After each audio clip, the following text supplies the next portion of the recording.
Today, I'm in one of the most fashionable places in London, the Victoria and Albert Museum. Welcome to the V&A.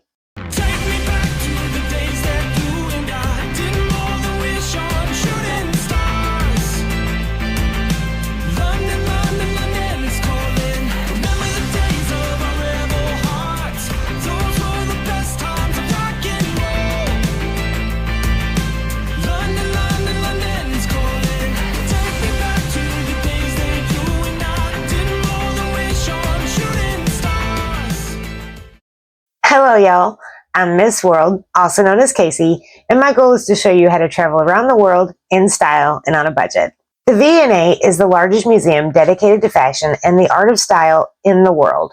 It's got 4 floors, lots of clothes, royal jewelry, and even a portrait of herself, Queen Victoria. The museum is named for her and her husband, Prince Albert, and from top to bottom, it's gorgeous. Best of all, it's free to visit. So let's take a better look. The V&A was created in 1852, a year after the Great Exhibition of 1851, which was hosted by London. The standout feature of the exhibition was the Crystal Palace, a project that had largely been propelled by Prince Albert himself.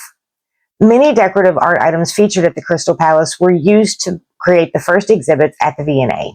The collection soon outgrew its location, which was at the Marlborough House, and a new museum was built to hold the items. Queen Victoria laid the cornerstone herself in 1899, shortly before her own death. Today, there are more than 1 million objects at the museum, which includes everything from ceramics to glass items, metalwork, fabulous jewelry, and fashion through history.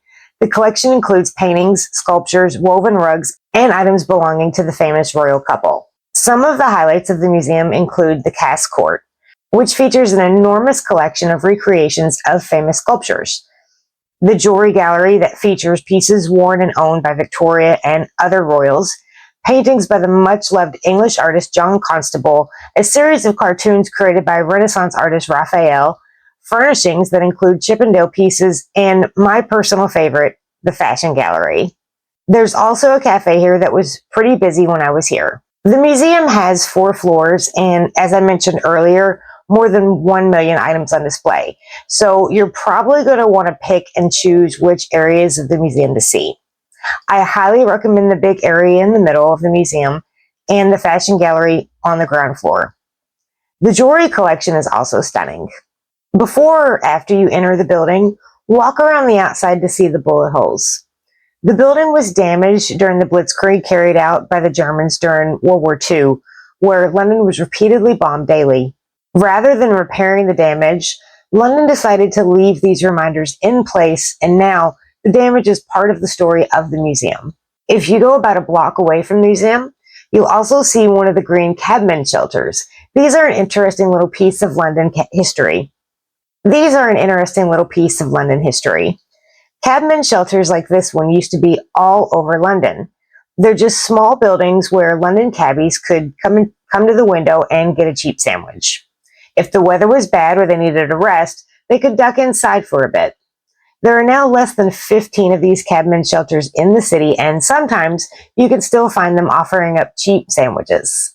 The V&A is beautiful inside and out, and there's tons of history in and around this famous London location. It's all free, and I highly recommend it. Thank you for watching, and thank you for taking the journey with me. Now, Voyager, sail forth to seek and find.